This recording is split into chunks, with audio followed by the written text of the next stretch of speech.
வாழ்க்கையில கடந்து போகும் ஒவ்வொருத்தர்கிட்ட இருந்தும் நாம பல விஷயங்களை கத்துக்கிறோம். வாழ்க்கை நமக்கு சொல்லித்தர பாடங்கள் சிலது வலிய தருது, சிலது சந்தோஷங்களை தருது. ஆனா எல்லா பாடங்களுமே விலை மதிப்பற்றது. கற்றதை பகிர மனதோடு பேசலாம் வாங்க. தொடர்பு கொள்ளுங்க 0443063299 044304227777. இன்னைக்கு நம்மோட நிகழ்ச்சியில மனநல மருத்துவர்கள் டாக்டர் அசோகனும் டாக்டர் சுபா சால்ஸும் இணைஞ்சிருக்காங்க. ரொம்ப நன்றி டாக்டர்ஸ், நீங்க 2 பேருமே இந்த நிகழ்ச்சிக்கு வருகை தந்ததுக்கு. சென்னையில எண்ணூர்ல நடந்த ஒரு சம்பவம். ஒரு அம்மாக்கு பிரசவ வலியில பிரசவத்துக்காக ஆஸ்பத்திரியில் அட்மிட் ஆயிருக்காங்க. அவங்களுக்கு பிறந்த குழந்தை பெண் குழந்தை, அது இறந்து போய் தான் பிறந்தது அப்படின்னு அங்க இருந்த மருத்துவர் சொல்லியிருக்காங்க. உறவினர்கள் வந்து அந்த குழந்தையின் சடலத்தை பார்த்துட்டு இது பிறந்த குழந்தை மாதிரி இல்ல அப்படின்னு விசாரித்ததுலதான் தெரிய வந்திருக்கு அந்த தம்பதியினருக்கு உண்மையில பிறந்தது ஆண் குழந்தை. அது அந்த டாக்டரே வித்திருக்காங்க அப்படிங்கிறது. பொதுவாவே இந்த டாக்டர் தொழில், இந்த மாதிரி சேவை மனப்பான்மையில நிறைய பேர் இந்த மாதிரி தொழிலை செய்யறாங்க. ஆனா ஒரு சில பேரு தவறுகளும் செய்யறாங்க. எங்க அவங்க தடம் மாறுறாங்க. இந்த மாதிரி சேவை மனப்பான்மையில செய்யக்கூடிய தொழில்கள் செய்யறவங்க மேல பொதுமக்களுக்கு இருக்கக்கூடிய நம்பிக்கை இந்த மாதிரி சம்பவங்களால குறையுமா? டாக்டர், உங்களுடைய கருத்து. எல்லா மந்தைகளிலும் சில கருப்பாடுகள் இருக்கு. இதுல வந்து டாக்டர் ஒரு ப்ரொஃபஷன் மட்டும் எக்ஸெப்ஷன் கிடையாது. என்னன்னா நீங்க பாத்தீங்கன்னா ரொம்ப அதிக நாள் நீங்க சேமித்து வைத்திருந்த ரெப்புடேஷன் வந்து ஒரு சின்ன ஆசையால, கிரீடினஸ்னால பணம் சம்பாதிக்க வேண்டும், அதுதான் ஒரு பிரதானமான ஒரு விஷயம். வியாபார நோக்கில மருத்துவத்தை வந்து பண்றது, அதுவும் ஒரு உடனடியாக வந்து திடீர் பணக்காரனாகி இந்த மாதிரி எண்ணம் தான் மனசை வந்து கரையான் புத்தா மாத்துது. இது மாற வேண்டும். சில கருப்பாடுகள் மருத்துவர்கள் மத்தியிலும் இருக்கு. இது கண்டிக்கப்பட வேண்டிய ஒரு விஷயம் தான். ஓகே, இதையும் தாண்டி மக்களுக்கு இந்த மாதிரி சம்பவங்கள் நடக்கும் பொழுதும் மருத்துவர்கள்ல நல்லவங்க நிறைய பேர் சேவை தான் செய்யறாங்க அப்படிங்கறத எப்படி வலியுறுத்தி சொல்லுவீங்க? அதை எப்படி எஸ்டாப்ளிஷ் பண்ணுவீங்க மக்கள் மனசுல? சுபா சார்ல்ஸ், உங்களுடைய கருத்து. அதாவது அன்பார்ச்சுனேட்டா யாரு ஒருத்தர் தப்பு பண்றாங்களோ அவங்கதான் மிகைப்படுத்தப்படுறாங்க. அவங்கள வச்சுதான் எல்லாரும் பயந்துக்கிறாங்க. அவங்கள வச்சுதான், அவங்கள ஒரு இண்டெக்ஸ் மாதிரி வச்சுதான், அந்த நெகட்டிவ் இண்டெக்ஸ், எல்லாரும் பயந்துக்கிறாங்க. சோ இந்த தொழில் வந்து ஒரு உன்னதமான தொழில்னு சொல்லுவாங்க, ஒரு நோபல் ப்ரொஃபஷன் அப்படிம்பாங்க. இப்போ அது ரொம்ப மாறி மாறி மாறி வருது. சோ அந்த நொபிலிட்டிய நம்ம என்னைக்கும் இழந்துடக்கூடாது. பணம் இருந்து சம்பாதிக்கிறதுக்கு நிறைய வழிகள் இருக்குது. சோ இப்படி ஒரு பிறந்த குழந்தைய கடத்திட்டு இன்னொரு குழந்தைய, இறந்த குழந்தைய கொடுத்துட்டு உங்க குழந்தை இறந்து போச்சுன்னு சொல்றது ரொம்ப ரொம்ப ரொம்ப அது வந்து ஒரு தாங்க முடியாத ஒரு வெட்கக்கேடான செயல். இதுக்காக நாங்க எல்லாரும் வருத்தப்படுவோம். நாங்க எல்லாரும் வெட்கி இப்படிப்பட்ட ஒரு விஷயத்தை கேட்கும் போது நானதான் வேண்டியது இருக்கு. இதையும் தாண்டி பல நல்ல பேர் இந்த மாதிரி மருத்துவர்களா இருக்கவங்க ஏழைகளுக்கும் எல்லாருக்குமே சேவை மனப்பான்மையோட தான் வேலை செஞ்சுட்டு இருக்காங்க இல்லையா? இப்ப நம்மோட சென்னையில இருந்து மஞ்சு தொடர்புல இருக்காங்க. வணக்கம் மஞ்சு. வணக்கங்க. சொல்லுங்க மஞ்சு, என்ன பகிர்ந்துக்க போறீங்க? ஆமா, எங்க சன்னு வந்து 2003ல இருந்து 2014 வரைக்கும் டாக்டர் சாப்பிட்டு இருந்தாரு. அவருக்கு ஐக்கியூ வந்து குறைவா இருந்தது, அது ஒரு ப்ராப்ளம். அப்புறம் எந்த சின்ன விஷயம்னாலும் அதை பத்தியே நினைச்சிட்டு இருப்பாரு. அதுல இருந்து இது பண்ணவே மாட்டாரு. அதனால அந்த மாதிரி இருந்தது. அவர் 10th படிச்சுட்டு அப்புறம் மெக்கானிக்கல் இது படிச்சாரு. ஆனா வந்துட்டு அதுலயும் வந்து அரியர்ஸ் இருந்ததுனால இது பண்ண முடியல. அது முடிச்சு 2 years ஆயிடுச்சு. 2 years ஆயிடுச்சு. அதுவும் இதுவாகி அரியர்ஸ் இருக்கிறது. அரியர்ஸ் மெக்கானிக்கல் முடிச்சோம், ஆனா அரியர்ஸ் இருக்கு. அதனால வந்து இப்ப 12th எக்ஸாமும் எழுதினாரு. மேற்கொண்டும் அதுலயும் கேட்டாரு. இப்ப என்ன பண்றது மேற்கொண்டு? அவங்க வேற என்ன சைக்காலஜி டாக்டர்கிட்ட கூட்டு போலாமா, இல்லன்னா கவுன்சிலிங் கூட்டு போலாமா, அதுதான் கேக்குறோம். தூங்கமும் தூங்கவே மாட்டாரு சுத்தமா நைட்டு. இந்த மனக்குழப்பங்கள் இருக்கிறதுனால தூக்கமின்மை இருக்கா? அவங்களுக்கு ஏகப்பட்ட கேள்விகள் இருக்கு டாக்டர். இவங்களுக்கு என்ன ஆலோசனை சொல்லுங்க? அதாவது ஐக்யூ குறைஞ்சிருக்கு அப்படின்னு சொல்லும் போது 2 விதமான பிரச்சனைகள் வரலாம். ஒன்னு வந்து ஐக்யூ குறைஞ்சிருப்பதால அவர்களுக்கு வந்து பிஹேவியரல் ப்ராப்ளம் வரலாம். அந்த ஐக்யூ குறைவதால் அவர்களுக்கு வந்து சமூகத்துல, வாழ்க்கையில, குடும்பத்துல, சூழ்நிலைகள்ல என்னென்ன பிரச்சனைகள் ஏற்படுது, அது வந்து பிஹேவியரல் ப்ராப்ளம். அது இல்லாம சைக்கோசிஸ் வர்றது வந்து தாட் ரிலேட்டட், எண்ணங்கள் வந்து சிதைந்து போய் அது வந்து சைக்காட்டிக் ஸ்டேட்டா வர்றது. ஓரளவு படிச்சிருக்காரு, +2 எழுதியிருக்காரு, மெக்கானிக்கல் இது பண்ணிருக்காருன்ற பொழுது ஐக்கியூ வந்து அவ்வளவா குறைவா இருந்திருக்காரு. சற்று கொஞ்சம் ஒரு சப் ஆவரேஜ் இன்டெலிஜென்ஸ் இருப்பதற்கு வாய்ப்பு இருக்கு. தொடர்ந்து மாத்திரைகள் சாப்பிடுறீங்க, கொஞ்சம் வந்து இன்டெலிஜென்ஸ் கம்மியா இருக்கு. மறுபடியும் வந்து அவர் சில இடங்கள்ல சில விஷயங்கள்ல தோல்வி அடைகிறாரு. மறுபடியும் அவரை எப்படி மாத்தணும் பொழுது சில சமயம் வந்து சில குழந்தைகள் வளர்கிறார்கள். சில குழந்தைகள் நாம வளர்க்க வேண்டும். சிலர் அவர்களாகவே படித்து விடுவார்கள். கொஞ்சம் இவங்க ஐக்கியூ கம்மியா இருக்கிறதால, சைக்காட்டிக் ஸ்டேட் இருக்கிறதால கொஞ்சம் வந்து சிரமங்கள் இருக்கத்தான் செய்யும். கொஞ்சம் கஷ்டப்பட்டு மறுபடியும் வந்து அவருக்கு பிடித்த விஷயங்கள், அதாவது ரொம்ப அப்டிராக்டான விஷயங்கள் வேண்டாம். ஒரு மேத்தமேட்டிக்ஸ், பிசிக்ஸ், கெமிஸ்ட்ரி அந்த மாதிரி இல்லாம வேற ஒரு இன்ட்ரெஸ்ட் இருக்கிற மாதிரி ஒரு கேமரா ரிலேட்டட் அல்லது ஒரு விஸ்காம் ரிலேட்டட் அல்லது ஒரு கம்ப்யூட்டர் ரிலேட்டட் ரொம்ப வந்து அதிக அளவில் மேக்ஸ், பிசிக்ஸ் அந்த அப்டிராக்ட் இல்லாத விஷயங்கள்ல அவரை வந்து திசை திருப்பலாம். அவருக்கு என்ன பிடிச்சிருக்குன்னு பாருங்க. ஒரு குழந்தைக்கு நம்ம பொம்மை வாங்கி கொடுக்கும்போது நமக்கு பிடிச்ச பொம்மையை வாங்கி கொடுக்கறதோட குழந்தைக்கு அந்த குழந்தை எதை வச்சு விளையாடுன்றத பாருங்க, டிஸ்கஸ் பண்ணுங்க உங்க மனநல மருத்துவர்கிட்ட. அவர் ஒரு சொல்யூஷன் கொடுப்பதற்கு வாய்ப்பு இருக்கிறதுமா. அவருக்கு என்ன பிடித்த மாதிரியான பாடங்கள் பிடிக்குமோ அதுக்கேத்த மாதிரியே படிப்பது ரொம்ப நல்ல ஆலோசனையா சொல்லியிருக்காரு டாக்டர் உங்களுக்கு. இப்ப நம்மோட திருச்சியில இருந்து சூர்யா தொடர்புல இருக்காங்க. வணக்கம் சூர்யா. ஹலோ வணக்கம். என் பெண்ணு பத்தி கொஞ்சம் பேசுங்க. தாராளமா பேசுங்கம்மா. என்ன பகிர்ந்துக்க போறீங்க? என் பொண்ணு எம்ஏ முடிச்சுட்டு வேலைக்கு போயிட்டு இருக்கா. அப்படிங்க. சரிங்க. அவ ஒரு பையன் லவ் பண்றா. அப்படி சரிங்க. அவங்க வந்து வெளியூர் இருக்கு. அப்படி கேஸ்ட் கொஞ்சம் வேற மாதிரி இருக்கு. எப்படிங்க நாங்க பண்ண முடியுமா, அது எப்படி நம்பி பண்றதுன்னு கொஞ்சம் இதா பொண்ணு ரொம்ப கான்பிடண்டா இருக்கு. அதுலயே நம்ம சொன்னா ஏத்துக்க மாட்டேங்கிறா.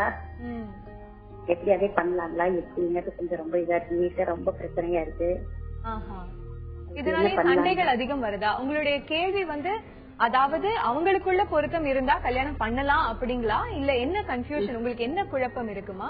பொண்ணை மாத்த முடியுங்களா இல்ல எப்படி கல்யாணம் மேரேஜ் பண்ணி வைக்க முடியுங்களா, ரெண்டும் கான்பிடண்டா இருக்காங்க ரெண்டு பேருமே. சரிம்மா, நம்ம கேட்டு தெரிந்து கொள்ளலாம். உங்களுடைய டாக்டர் அவங்களுடைய விருப்பத்தை சொல்லிருக்காங்க. நம்ம டாக்டர் கிட்ட கேட்டு தெரிஞ்சுக்கலாம். சுபா சார்ல்ஸ், இவங்களுக்கு என்ன ஒரு ஆலோசனை சொல்லுவீங்க? சரி, பொண்ணோட வயது என்னம்மா? உங்க பொண்ணோட வயசு என்ன? 27. 27. சரி, 27 வயது வரை வீட்டுக்கு அடங்கி நீங்க திருமணம் பார்த்து வைப்பீங்கன்னு இவ்வளவு நாள் இருந்தாங்க, அப்படிதானே? படிச்சு ஜாபுக்கு போனதுக்கு அப்புறம் நாங்க பண்ணலாம்னு வெயிட் பண்ணிட்டு இருந்தாங்க. அப்புறம் அதுக்குள்ள அவங்க படிக்கலையே, அவங்களுக்குள்ள கொஞ்சம் லிங்க் ஆயிருக்கு மட்டும் இருக்குங்க. சரி, இப்போ 27 வயதில் அவங்க ஒரு துணையை தேர்ந்தெடுத்திருக்காங்க. அவங்க 2 பேருக்குள்ளயும் நல்ல ஒரு அண்டர்ஸ்டாண்டிங் இருக்குது. திருமணம் பண்ணி வைக்கலாமா இல்ல அவ மனசை மாத்த முடியுமா அப்படின்னு கேக்குறீங்க. ஏன் மனசை மாத்தணும்? ஒருத்தரோட இணைந்து தனக்கு பொருத்தமானவர் 27 வயசுல தானே தேர்ந்தெடுத்திருக்காங்க. அவர் பேர்ல உங்களுக்கு குறைகள் எதுவும் உண்டா? அந்த மணமகன் பேர்ல சொல்லுங்கம்மா. அம்மா, கேஸ்ட் கொஞ்சம் வேற கேஸ்டா இருக்குங்க, அதனால தானுங்க. ஓ சரி, காஸ்ட் எல்லாம் இப்ப பாக்காதீங்கம்மா. இப்ப வந்து நல்ல ஒரு பையன் நல்ல ஒரு பெண் 2 பேருக்கும் பொருத்தமானவங்க இப்படி கிடைக்கிறது தான் இப்ப ரொம்ப அதுதான் ரொம்ப முக்கியம். வாழ்க்கைக்கு முக்கியமான விஷயம் என்ன அப்படின்னு அவங்களே தேர்வு செஞ்சிருக்காங்க. அதுலதான் உங்களுக்கு கொஞ்சம் தயக்கம் இருக்கும்படியா தெரியுது. இப்ப பையனுக்கு பெரிய விஷயங்கள் இல்ல, இவங்க சொல்றதுல வெறும் காஸ்ட் மட்டும் தான் சொல்றாங்க. காஸ்ட் வந்து அதை நம்ம வேணும், ஜாதிகள் இல்லையடி பாப்பான்னு சொல்லி இருக்காரு பாரதி எத்தனையோ வருடங்களுக்கு முன்னால. நம்ம இந்த காலத்திலையும் ஜாதியை மிகைப்படுத்திட்டு இதனால ஒரு கல்யாணத்தை, ஒரு நல்ல 2 பேர் இணைந்து இருக்கிற அந்த மனதை பிரித்து போடுவது பாவம்மா. நீங்க உங்க பெண்ணுக்கு 27 வயசாயிடுச்சு, கரெக்டான வயசு தன்னுடைய துணையை தேர்ந்தெடுக்கிறதுக்கு.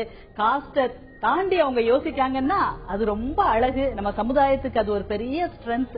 நம்ம சமுதாயத்தையே ஒரு மறுமலர்ச்சி கொண்டு வரும். இதுக்கு மேல அவங்களுக்கு பிறக்க போற குழந்தைகள் நிறைய வியாதிகள் இல்லாம நன்றாக பிறக்கிறதுக்கு வாய்ப்பு இருக்கு. அதனால நீங்க உங்க மகளுக்கு சப்போர்ட் பண்ணுங்க. ஓகே, இன்னும் ஃபியூச்சரிஸ்டிக்கா யோசிச்சு அவங்களுடைய எதிர்காலம் பொறுத்தவரை இது ரொம்பவே நல்லா இருக்கும்னு டாக்டர் உங்களுக்கு நல்ல ஒரு தெளிவை கொடுத்திருக்காங்கம்மா. இப்ப நம்மோட சுரேஷ் நாமக்கல்ல இருந்து தொடர்புல இருக்காரு. வணக்கம் சுரேஷ். வணக்கம், சொல்லுங்க சுரேஷ், என்ன பகிர்ந்துக்க போறீங்க? எம்சிஏ படிச்சுட்டு இருந்தேன் மேடம். அப்ப காம்படிட்டிவ் எக்ஸாம் அட்டன் பண்ணிட்டு இருந்தேன் மேடம். சரிங்க. இப்ப சரியா என்னால வந்து கரெக்டா ஆக முடியும் மேடம். இப்ப வந்து பாத்தீங்கன்னா எங்க ஃபேமிலி வீட்லயும் சரி சொல்றதுக்கு உதவி பண்றாங்க மேடம். வெளியில ஃப்ரெண்ட்ஸ் கூட போனாலும் சொல்றதுக்கு உதவி பண்றாங்க மேடம். இதே பண்ணிட்டு அவங்க விட்டு வெளியேறதுக்கு வந்து என்னால வர முடியும் மேடம். என்ன சொல்றாங்களோ அப்படியே போயிட்டு இருக்காங்க. ஒரு மைண்ட் வந்து ஒர்க் ஆகும்போது திடீர்னு பழக்கமாட்டம் இதாகும் மேடம். அடிக்கடி இப்படி ஆகுதுங்களா? எப்பெல்லாம் உங்களுக்கு இப்போ கிட்டத்தட்ட 1 இயர்ஸ் ஆகும் மேடம். என்னன்னு பாத்தீங்கன்னா நான் வந்து டிசிஷன் எல்லாம் எடுக்க முடியும், எந்த டிசிஷன் தனியா வந்து எடுக்க முடியும், யாரையும் கூட இருந்தா மட்டும் தான் என்னால வந்து கான்பிடன்டா செய்ய முடியும் மேடம். தனியா வந்து எல்லாம் செய்ய முடியாது சூழ்நிலை மேடம். ஓகே, நம்ம டாக்டருடைய ஆலோசனை கேட்கலாம்.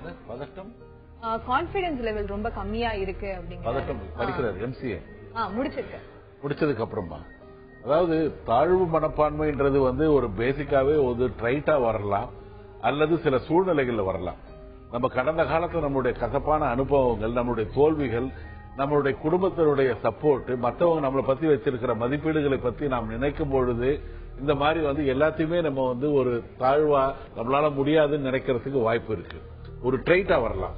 அல்லது சில சூழ்நிலைகள் வந்து நமக்கு ரொம்ப ரொம்ப விசுரூபமா தெரியும், நம்மளால அது முடியுமான்னு. ஒரு பர்டிகுலர் பல விஷயங்கள், பல பரீட்சைகள், பல அனுபவங்கள்லாம் நம்ம வந்து ஃபேஸ் பண்ணி இருந்தாலும் புதுசா வந்து இருக்கிற ஒரு ஈவெண்ட், ஒரு ஹேப்பனிங் வந்து அது ஒரு கொஞ்சம் வித்தியாசமா இருக்கும்.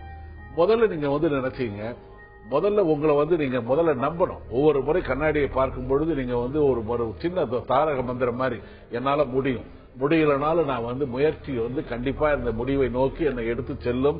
நான் தோல்வி அடைந்தாலும் மறுபடியும் அதை வந்து கீழே விழுந்தாலும் மீண்டும் எழுந்து வந்து நான் அதை வந்து சாதிப்பேன்ற ஒரு கான்பிடன்ஸ் வந்து நீங்களா உருவாக்கிக்கிற ஒரு எண்ணம் தான். கண்ணாடியை பார்க்கும்போது வெறும் வகுட பார்க்காதீங்க, முகத்தை பார்க்காதீங்க, உங்களுடைய மனசை பாருங்க, உங்களுடைய தைரியத்தை பாருங்க. உங்களுக்காகவே நீங்களே வந்து ஒரு கான்பிடன்ஸை எல்லாத்தையுமே நம்ம எப்படி இருக்கிறோம்னா, நம்ம எப்படி நம்மளை நம்புறோமோ அப்படித்தான் இருக்கிறோம். கண்ணாடி பார்க்கும் பொழுது நீங்கள் உங்களை பார்ப்பதில்லை, உங்களை பற்றிய அபிப்பிராயத்தை நீங்கள் கண்ணாடியில் பார்க்கிறீர்கள். அதுதான் அதே மாதிரி உங்களுடைய நம்பிக்கைகள்ல தான் நீங்கள் வாழ்கிறீர்கள், நீங்கள் இருக்கிறீர்கள். முதல்ல யூ பிலீவ் யுவர்செல்ஃப். அதுக்கப்புறம் வந்து எல்லாமே சாதாரண விஷயமும் சாதாரணமா தெரியும். சொல்லுங்க ராஜராஜன், என்ன மேடம் இப்போ மனதில் ஏற்படக்கூடிய தற்கொலை எண்ணங்களை எப்படி மேடம் வந்து தவிர்த்துக்கிறது? என்ன மாதிரியான எண்ணங்கள் சார் குறிப்பிட்டு சொல்ல முடியுமா? தற்கொலை எண்ணங்களா? ஆமா. உங்களுக்கு அப்படிப்பட்ட எண்ணங்கள் இருக்கா? அந்த மாதிரி ஏற்படுது சில நேரத்துல. எதனால? குழப்பங்கள் அதிகமா இருக்கா? பிரச்சனைகள் அதிகமா இருக்கா? பிரச்சனைகள் குடும்ப பிரச்சனைகள்னால. அப்படிங்களா? சரி, இதுக்கு என்ன செய்யலாம்ன்றது நம்ம டாக்டர் கிட்ட கேட்கலாம். டாக்டர், இவருக்கு என்ன ஒரு ஆலோசனை சொல்லுவீங்க? தற்கொலை எண்ணங்கள் அதிகமா குழப்பங்கள்னால ஏற்படுது அப்படிங்கிறார். அதாவது தற்கொலை எண்ணங்கள் வந்து எதனால வருதுன்னா, மனம் வந்து கொஞ்சம் எதிர்மறையா திரும்பி இருக்கும். எல்லாவற்றையும் சாதாரண விஷயங்களையும் பெருசா பார்க்கக்கூடிய ஒரு நிலைமையில் இருக்கும். ஒரு மன வருத்தத்துடைய முகவுரையா இருக்கலாம், அல்லது ஒரு சூழ்நிலையில தற்கொலை எண்ணங்கள் வராதவர்களே கிடையாது. நம்ம வந்து வாழ்க்கையில நம்ம என்ன நினைக்கிறோம், எல்லாமே மலர் படுக்கையா இருக்கணும்னு நினைக்கிறோம். எங்கேயாவது ஒரு தடங்கல்கள், ஒரு இடையூறு ஏற்படும் பொழுது நம்மளால முடியாதுன்ற ஒரு முதல் நிலை ஏற்படும். நம்மளால முடியலன்னு இதுல இருந்து தப்பிக்க முடியுமா அப்படின்ற ஒரு நிலைமை ஏற்படும் போது அதுவும் முடியாதுன்னும் பொழுது அதை ஃபேஸ் பண்றது பயப்படுறோம். சூழ்நிலையில இருக்கிற பிரச்சனைகளை ஃபேஸ் பண்ணாத மனிதர்களே கிடையாது. எப்பொழுதாவது வாழ்க்கையில ஒரு தற்கொலை எண்ணங்கள் வரும். அந்த மாதிரி வரும்பொழுது அடுத்தவர்களுடன் நீங்கள் பழகிக் கொள்ளுங்கள். சார்ந்து இருப்பதுதான் வாழ்க்கை. உறவுகளும் நட்பும் இருப்பதற்கு காரணமே நாம் சார்ந்து இருக்க வேண்டும் தான். நம்ம என்ன நினைக்கிறோம், ஒரு மனுஷன் நமக்கு தான் ஒரு பெரிய கஷ்டம் வந்திருக்குன்னு நினைச்சிருக்கோம். கிடையாது. நான் காலில் செருப்பு இல்லாததுக்காக நான் கஷ்டப்பட்டு இருந்தேன் எது வரைக்கும் தெரியுமா? காலே இல்லாதவனை பார்க்கும் வரை அப்படின்ற ஒரு அழகான ஒரு கவிதை இருக்கு. ஒரு கண்ணதாசன் கூட சொல்லியிருக்கார், உனக்கும் கீழே உள்ளவர் கோடி நினைத்து பார்த்து நிம்மதி தேடுன்னு. உங்களுக்கு வந்து வரக்கூடிய பொழுது, அந்த மாதிரி எண்ணம் வரப்படும் பொழுது மற்றவரிடம் பகிர்ந்து கொள்ளுங்கள். அந்த இடத்தை காலி செய்யுங்கள். உங்ககிட்ட இருக்கிற பாசிட்டிவான நம்பிக்கையான எண்ணங்கள் நினைங்க. இதுவும் கடந்து போகும்ன்ற நிலைமையில மனசை கொண்டு வாங்க.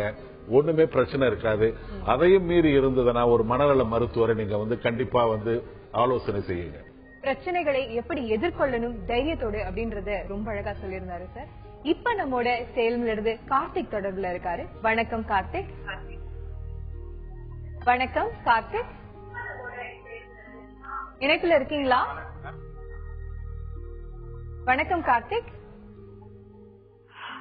சேலம்ல தெளிவா கேக்குது கார்த்திக். நீங்க சப்போஸ் டிவி பாக்குறீங்க அப்படின்னா வால்யூமை டோட்டலா குறைச்சிருங்க.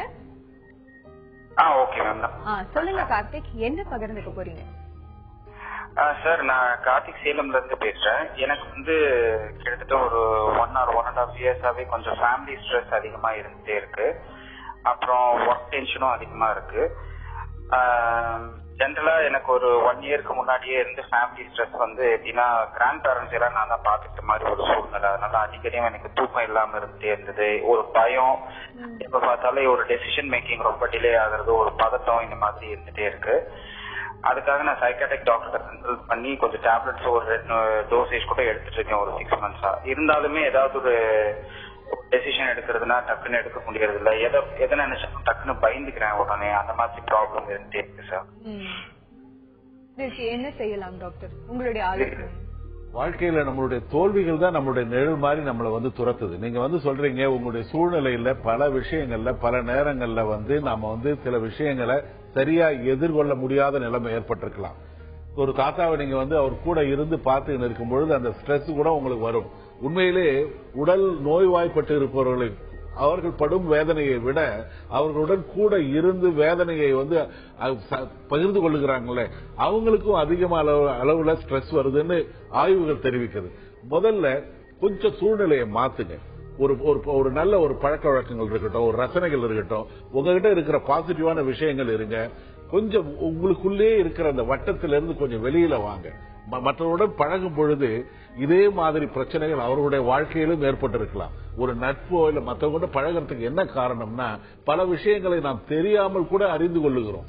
ஒரு வீட்டுக்கு ஒரு இறந்த ஒரு வீட்டுக்கு நம்ம போய் ஏன் விசாரிக்கிறோம்னா நமக்கும் அந்த துக்கம் நாளைக்கு ஏற்படலாம். மறுநாள் அவரை பார்க்கும் பொழுது அந்த துக்கத்திலிருந்து அவர் விடுபட்டு வெளிவந்து விட்டார் என்ற ஒரு எண்ணம் நமக்கு தெரியாமலே உள்மனதில் விதைக்க வாய்ப்பு இருக்கிறது. கொஞ்சம் வெளியில வாங்க கார்த்திக், வெளியில பழகுங்க, மற்றவங்களோட இருங்க, உங்களுக்கு உரிய ரசனைகள்ல நீங்க ஈடுபடுங்க, உங்களுடைய பாசிட்டிவான விஷயங்களை எடுங்க. சில சமயம் முடிவுகள் எடுக்க முடியாத நிலைமை இருக்கும். உங்களுக்கு ஏற்படக்கூடிய பிரச்சனைகள் தனிப்பட்ட பிரச்சனைகள் அல்ல. எனக்கு கூட சில சமயம் அந்த மாதிரி முடிவுகள் எடுக்க முடியாத நிலைமை ஏற்பட்டிருக்கு. சில சமயத்துல நல்ல வெல் விஷர்ஸ் வேணா கன்சல்ட் பண்ணுங்க. அது உறவா இருக்கட்டும், நண்பனா இருக்கட்டும், அல்லது ஒரு மருத்துவரா இருக்கட்டும். பொழுது நிச்சயமாக விடியும், பூவும் நிச்சயமாக மலரும். பகிர்தல்கள் நினைச்சு பார்க்க முடியாத அளவுக்கு ஒரு ரிலீஃப் தரும். கவலையப்படாதீங்க. இப்ப நம்மோட ராமநாதபுரத்துல இருந்து தவமுனியசாமி தொடர்புல இருக்காரு. வணக்கம் தவமுனியசாமி. வணக்கம் மேடம். சொல்லுங்க, என்ன பகிர்ந்துக்க போறீங்க? மேடம், எனக்கு கனவுல நடக்கிறது ஃபுல்லா கனவு, நீங்க தூங்கும் பொழுது கனவுகள் வருது, அது நிஜமா நடக்கிற மாதிரி இருக்குங்களா? ஆமா மேடம். எந்த மாதிரி? உதாரணத்துக்கு இப்போ எங்க ஊர்ல ஒரு ஆள் இறக்குறாருன்னா எனக்கு ஒரு 2 மாசத்துக்கு முன்னே எனக்கு அந்த கனவுல வந்துடுறாரு. கனவுல இப்போ எங்க இந்த மாதிரி ஒரு 4-5 பேர் கனவுல வந்திருக்காங்க. 5 பேருமே இறந்துருக்காங்க, ஆக்சிடென்ட் நடந்திருக்காங்க. ஃபுல்லா கொஞ்சம் ஜாயிலு.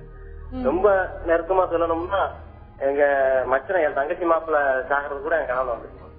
ஆனா அவங்கள்ட்ட போய் நான் எப்படி சொல்ல முடியாது. ஆனா இல்ல, அவர் வெறும்னா உங்க கனவுல வரா மாதிரி இருக்குமா, இல்ல நடக்கிற சம்பவம் அப்படியே உங்களுக்கு தெரியுமா? இல்ல, அவங்க உருவம் எனக்கு தெரியும். அவங்க என்கிட்ட பேசுற மாதிரி இருக்கும். ஏதாவது அவங்க உறவு மற்ற நலங்களா நெருக்கமா தெரியும். சரி, இந்த மாதிரியான சோக சம்பவங்கள் மட்டும்தான் உங்களுக்கு முன்னாடியே தெரிய வருதா, இல்ல மகிழ்ச்சியான சம்பவங்கள் எதனாலும் தெரிய வருதா? சோகமான சம்பவம் மட்டும்தான் மாற்றம் தான் தெரிய வருது. ஓகே டாக்டர் அசோகன், இது என்ன, இது இவருக்கு இருக்கிறது என்ன அப்படிங்கறதே ஒரு மிகப்பெரிய கன்ஃபியூஷனா இருக்கு. புனரபி ஜனனம் புனரபி மரணம்ன்ற மாதிரி எல்லாரும் நம்ம ஜனிக்கிறோம். எல்லாரும் மரணம் ஒரு நாள் நிச்சயமாக வரும். கனவுகள்ல வந்தது முன்னாடி எனக்கு இந்த பேரா நார்மல் இதுல எனக்கு நம்பிக்கையில் கிடையாது. கனவு என்பது தூங்க ஆரம்பித்த பின் 90 நிமிடங்களுக்கு அப்புறம் இருக்கிற REM ரேபிட் ஐ மூவ்மெண்ட் ஸ்லீப்ல ஒரு ஆழ்நிலை தூக்கத்துல வரக்கூடிய ஒரு விஷயம். கனவுகள் முன்னாடியே எனக்கு தெரியுது அப்படின்ற மாதிரி நிச்சயமா கிடையாது. வேணா ஒரு நல்ல மலையாள தமிழ் படத்துக்கு வேணா ஒரு நல்ல கான்செப்டா இருக்கலாம். அதாவது சொல்லுவாங்க, நம்மளுடைய மூட நம்பிக்கைகள்லாம் திருமணம் ஆகிற மாதிரி கனவு கண்டா செத்துருவாங்க, சாவர மாதிரி கனவு கண்டா அவங்களுக்கு கல்யாணம் ஆயிடும் அப்படின்னா எனக்கு ஒரு 10 தடவை நானே என்னுடைய தூக்கத்துல நான் இறந்திருக்கேன்.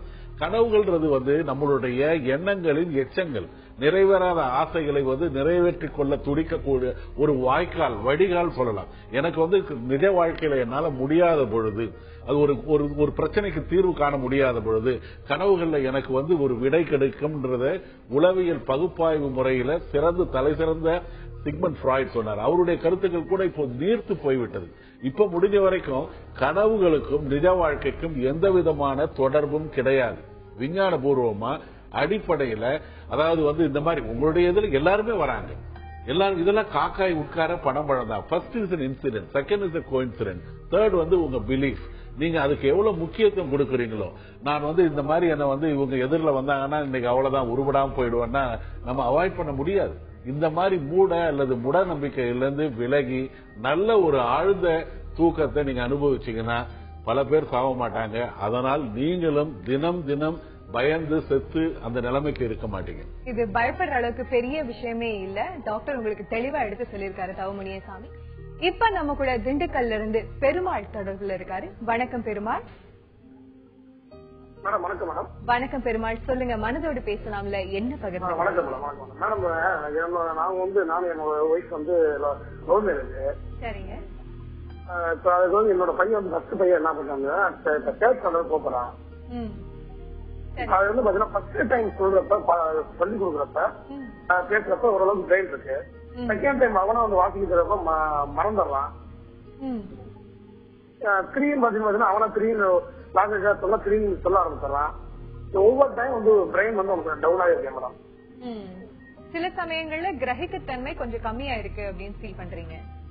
ஆமா, அதாவது படிக்கிறான், திடீர்னு கண்டினியூவா படுத்தா படிச்சுட்டு இருக்கான். திடீர்னு பாத்தீங்கன்னா சொல்ல மாட்டேங்கிறான், படிக்க மாட்டேங்கிறான். இதுக்கு வந்து என்ன ஒரு பயம் உங்களுக்குள்ள இருக்கு, நம்ம கேட்டு தெரிந்து கொள்ளலாம். சுபா சார்ல்ஸ், இது என்னவா இருக்கும்? 3வது வகுப்பு தான் படிக்கிறாரு, சின்ன பையன் தான், இருந்தாலும் இவருக்கு ஒரு பயம் இருக்கு. 3வது வகுப்பு படிக்கிற ஒரு பையன்ட்ட நீங்க ரொம்ப ஓவர் இன்வால்வ்மெண்ட் காட்டுறீங்க. தவறு. அவருடைய படிப்பு ஸ்கூல் முடிந்து வீட்டுக்கு வந்தா விளையாட்டு, இல்ல கதைகள் சொல்லி கொடுப்பது, இல்ல வெளியே கூட்டிட்டு போய் பல விஷயங்களை பிராக்டிக்கலா காட்டுறது, இப்படித்தான் ஒரு ஆண் பிள்ளைக்கு தகப்பன் செய்ய வேண்டும். அதை விட்டு அவர் வீட்டுக்கு வந்த உடனே திருப்பி அவருக்கு பாடத்தெல்லாம் எடுத்து நீ படின்னு சொல்லுவது முதல் தவறு. அதுக்கப்புறம் அவர் படிக்க சொல்லி கொடுத்துட்டு உடனே ஒரு போலீஸ்காரர் மாதிரி சொல்லு என்னது சொல்லு, அடுத்தது சொல்லு, நீ இப்பதான் நான் படிச்சு கொடுத்த, நீ உடனே சொல்லு அப்படின்னு சொல்றது அதை விட பெரிய தவறு. சின்ன பிள்ளைகள் மனசு தேடல் நிறைய இருக்கும். எதுல அவங்களுக்கு இன்ட்ரெஸ்ட் இருக்குதோ அதுல மனசு போகும், அதுல நிலைத்து பாத்துக்கிட்டு இருப்பாங்க. நீங்க அப்போ ரைம்ஸ் சொல்லி டீச்சர் என்ன சொல்லி கொடுத்தாங்க, நான் சொல்லி கொடுத்தது என்ன, சொல்லு நான் உங்களை திசை திருப்பினீங்கன்னா அந்த பிள்ளைகளுக்கு கவன சிதறல் வந்துகிட்டே இருக்கும். எதுல அவங்க ஆழ்ந்து இருக்கிறாங்களோ அதை பேசாம விடுங்க. சின்ன பிள்ளை 3 வயசு 3ஆம் கிளாஸ் படிக்கிறான், இவனுக்கு நீங்க போய் படிக்கணும் இன்னும் படிக்கணும்னா படிக்கிறது ஒரு காலமா நடக்க வேண்டிய விஷயம். எங்க வயசுல கூட நாங்க படிச்சுக்கிட்டே இருக்கணும், அப்படிதான் நிலைத்து நிக்க முடியும். சோ நீங்க வந்து இந்த வயசுல இந்த சின்ன விஷயங்களை சொல்லி கொடுக்கறதுக்குள்ள அந்த பிள்ளைய ஓவர்லோட் பண்ணாதீங்க. படிப்புனாலே வேப்பங்காய் மாதிரி அந்த பிள்ளைகள் மனம் சுளித்து போவதற்காக பண்ணாதீங்க. வீட்டுக்கு வந்தா பிள்ளைகளை ரிலாக்ஸ் பண்ணட்டும், விளையாடட்டும், ஏறி குதிக்கட்டும். அப்படி நீங்க ஒரு பிள்ளைய வளர்த்தீங்கன்னா தான் லாங் டேர்ம் படிப்பு கிடைக்கும். வணக்கம் சுமதி.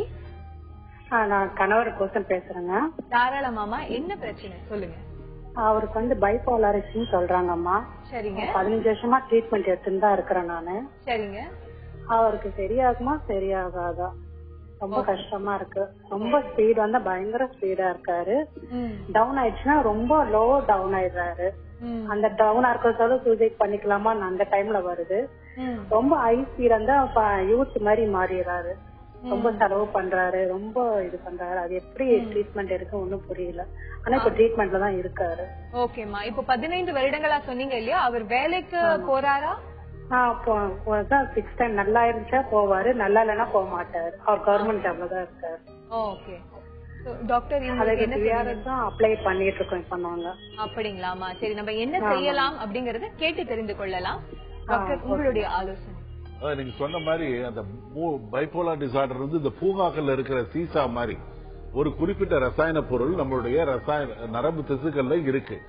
அது குறையும் பொழுது மன வருத்தமாகவும் அதிகமாகும் போது மன எழுச்சியாகவும் இருக்கும்.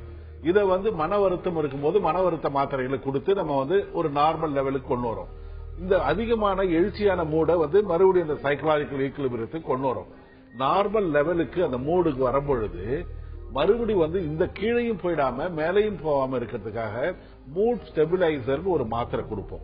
அதாவது வந்து மன வருத்த மாத்திரைகளை கூட அல்லது மன எழுச்சி மாத்திரைகளை கூட அந்த மூடை வந்து ஒரே லெவல்ல மெயின்டைன் பண்றதுக்கு மூட் ஸ்டெபிலைசர்னு லித்தியம்ன்ற மாத்திரை அல்லது ஒரு சோடியம் வால்ப்ரவேட் அந்த மாதிரி மாத்திரைகளை அடிநாதமா பேஸ்லைனா கொடுத்துன்னு இருக்கணும். அது ஒண்ணு.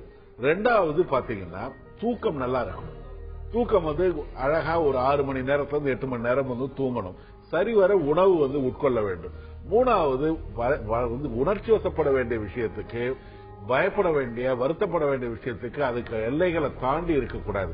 கொஞ்சம் வெல்னஸ் ப்ரோக்ராம் சொல்லிட்டு அவருடைய லைஃப் ஸ்டைல கொஞ்சம் மாற்றி அமைக்கணும். அதிக அளவில் உழைப்பதோ இல்ல உழைக்காமல் இருப்பது, எதுலையுமே இன்ட்ரெஸ்ட் இல்லாம இருக்கிறது, இல்ல அதீத interest, extremism in anything is dangerous.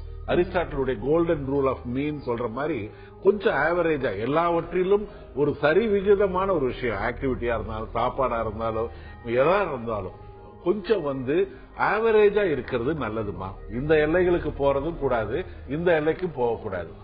அது நீங்க உங்க டாக்டர்கிட்ட பாருங்க. மற்றபடி அவரை ஒரு நோயாளியா நினைக்க வேண்டாம்.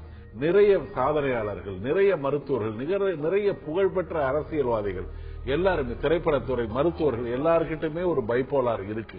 அதனால இது ஒரு வியாதியா பார்க்க வேண்டாம், அது ஒரு பிரச்சனையா கருத வேண்டாம்.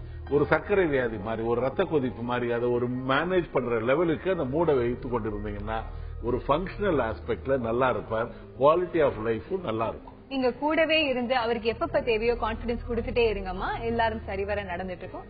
இப்ப சத்தியமங்கலத்துல இருந்து குணசேகரன் தொடர்புல இருக்காரு. வணக்கம் குணசேகரன். வணக்கம். வணக்கம், சொல்லுங்க குணசேகரன், என்ன பகிர்ந்துக்க போறீங்க? என்னுடைய மகளுடைய படிப்பு பத்தி கேட்கணும் மேடம். சொல்லுங்க டாக்டர். தாராளமா சார். வணக்கம். வணக்கம், சொல்லுங்க. வணக்கம். வணக்கம், சொல்லுங்க சார். என்னுடைய மகன் இப்ப +2 படிக்கிறா. சொல்லுங்க. 10th 99% வாங்கின வச்சுங்க. பிளஸ் நம்ம தனியார் பள்ளியில படிக்கிறதுனால +2 படிப்பு இப்ப லீவ்லயே இருந்து படிக்கிறாங்க வச்சுங்க. ஹாஸ்டல்ல அவளுக்கு ஃப்ரீயா இருந்து கூட அவ ஹாஸ்டல்ல இருக்க முடியாது அப்படின்ற வச்சுங்க. எனக்கு அவ படிச்சு டாக்டர் ஆகணும்னு ஒரு வெறி வச்சுங்க. அதாவது அவ ஹலோ கேக்குதுங்களா? கேக்குது, சொல்லுங்க. எனக்கு அவ டாக்டர் ஆகணும் அப்படிங்கிற வெறி எனக்கு சில நேரம், அதனால அவன் மேல நான் கோவப்பட்டு இருந்துச்சுங்க. எதனால சார், என்னோட மனைவிக்கு உடம்பு சரியில்லாதப்போ உறவினர்கள் எங்களுக்கு ஒரு ஏளனமா பார்த்தாங்க. அதனால டாக்டர் ஆக்கணும் அப்படிங்கிற மாதிரி எனக்குள்ள ஒரு வெறி இருந்துச்சு. அதனால நான் டாக்டர் படிக்க வைக்கணுங்கிறதுல அவன் மேல நான் கோவப்பட்டு இருந்துச்சுங்க. ஆனா அவளுக்கு இன்ஜினியர் ஆகணும் அப்படின்னு இன்ட்ரெஸ்ட் வச்சுங்க. ஆனாலும் படிக்கிறா. என்னுடைய எதிர்பார்ப்புகள் அவ சர்ச்சில் அது மாதிரி நல்ல முறையில இருக்கணும், ஸ்பிரிச்சுவல் லைஃப்ல அப்படின்னா எல்லாமே கொஞ்சம் அசால்ட்டா இருக்கா வச்சுங்க. சேகரன் அவருடைய குழப்பத்தை சொல்லி இருந்தார். அவருக்கு மகளை டாக்டர் ஆக்கி பார்க்கணும்னு ஆசை, ஆனா அவங்களுக்கு இன்ஜினியரிங் படிக்கணும் அப்படின்னு ஆசை. டாக்டர், அவங்க என்ன செஞ்சா சரியா இருக்கும், அந்த மகளுடைய எதிர்காலத்துக்கும் உகந்ததா இருக்கும்னு நீங்க நினைக்கிறீங்க? ரொம்ப நல்லா படிக்குது அந்த பொண்ணு. ஆனா நீங்க ஒரு திணிப்பு வேண்டாம். அந்த பொண்ணுக்கு ஆசை இன்ஜினியரிங் படிக்கிற பட்சத்துல அந்த ஒரு பேஷன் மாதிரி இருக்கும். ரொம்ப அது அந்த இன்ட்ரெஸ்ட் ரொம்ப நல்லா இருக்கும். அதனுடைய இன்ட்ரெஸ்டுக்கு மாறா நீங்க மெடிசன் நீங்க மெடிசனும் ரொம்ப ஒஸ்தி கிடையாது, இல்ல இன்ஜினியரிங் ரொம்ப கீழையும் கிடையாது. என்னன்னா தன்னுடைய விருப்பத்துக்கு மாறா ஒரு கோர்ஸ்ல சேர்க்கப்படும் பொழுது அது அந்த கடைசி வரைக்கும் அந்த இன்வால்வ்மெண்ட் இல்லாம இருக்கும். ரெண்டாவது, உங்க பொண்ணை கன்வின்ஸ் பண்ண முடிந்ததுன்னா மெடிசனுக்கு கன்வின்ஸ் பண்ணுங்க.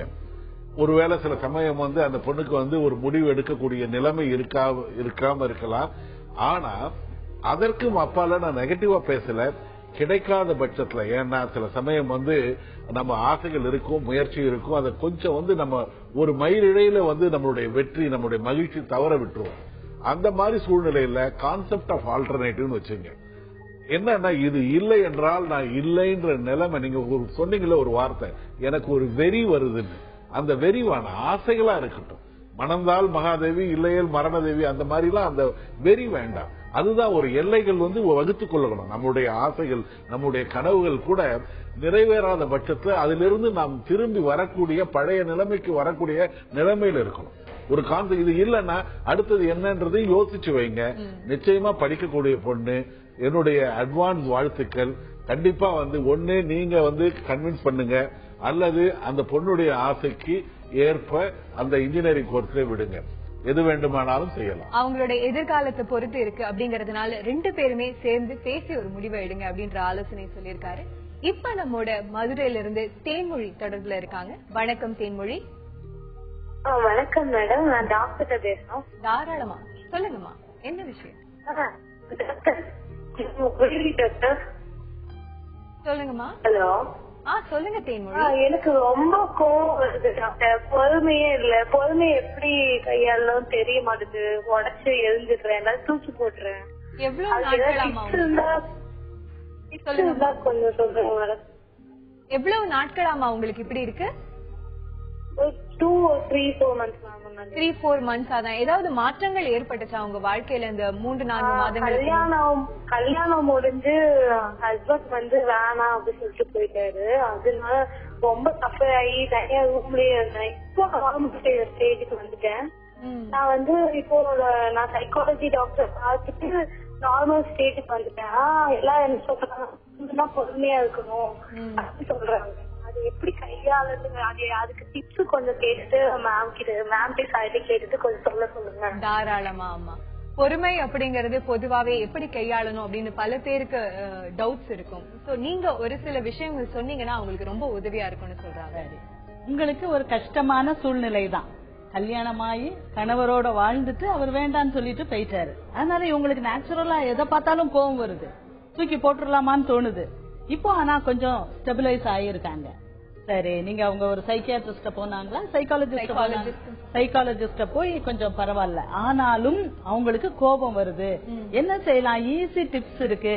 கோபம் வரும்போது நீங்க நின்றுட்டு இருந்தா உட்கார்ந்துருங்க.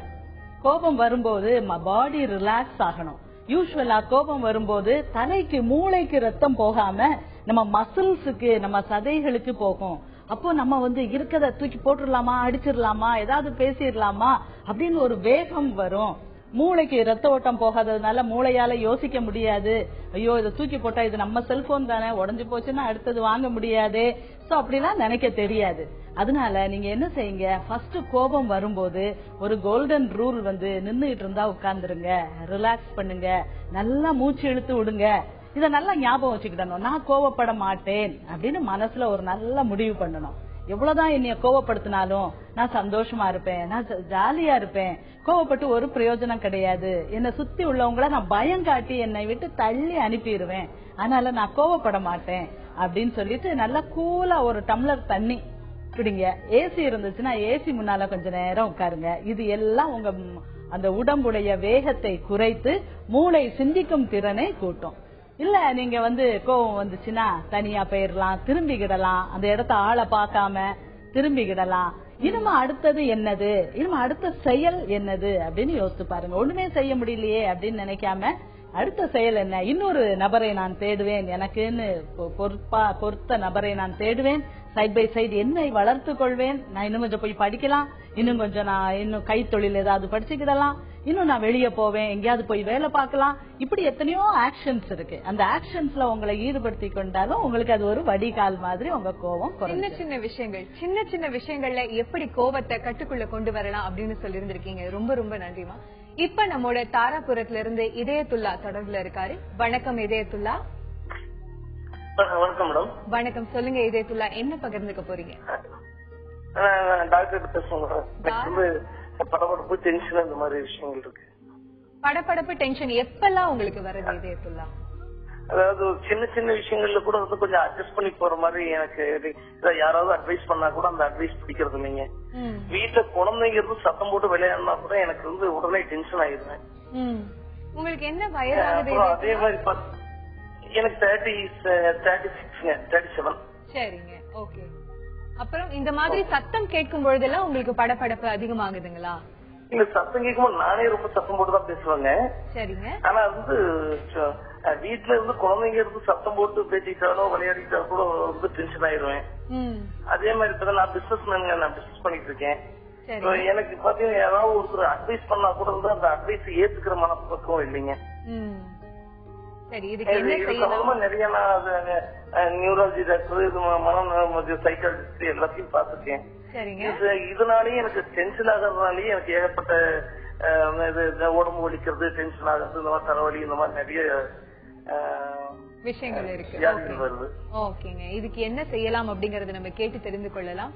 படபடப்பு, டென்ஷன் அதிகமா வரும்பொழுது என்ன செய்யணும்? நம்மளுடைய மனநிலைமை வந்து 2 விதமான நிலைமைக்கு கம்பேர் பண்ணலாங்க. இதயத்துல்லா, ஒண்ணு வந்து நடுக்கடல்ல வந்து அலைகள் இருக்காது, ஒரு அமைதியா இருக்கும் கடல். இன்னொன்னு பாத்தீங்கன்னா கரையில வந்து அலை அடித்து கொண்டு இருக்கும், ஒரு ஆக்டிவிட்டி, ஒரு மூவ்மெண்ட் இருக்கும். நீங்க என்னன்னா ஏற்கனவே ஒரு அலை அடித்து கொண்டிருக்கும் கரை மாதிரி இருக்கிறீங்க.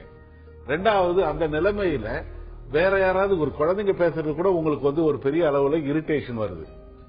ஏற்கனவே ஒரு பதட்டம், ஒரு கோபம், ஒரு intolerance to noise, intolerance to even ஒரு ஆர்டினரி சாதாரண ஒரு பிரச்சனை கூட இல்லாம இருக்கணும்னு எதிர்பார்ப்புகள் வைத்துக் கொள்கிறீர்கள்.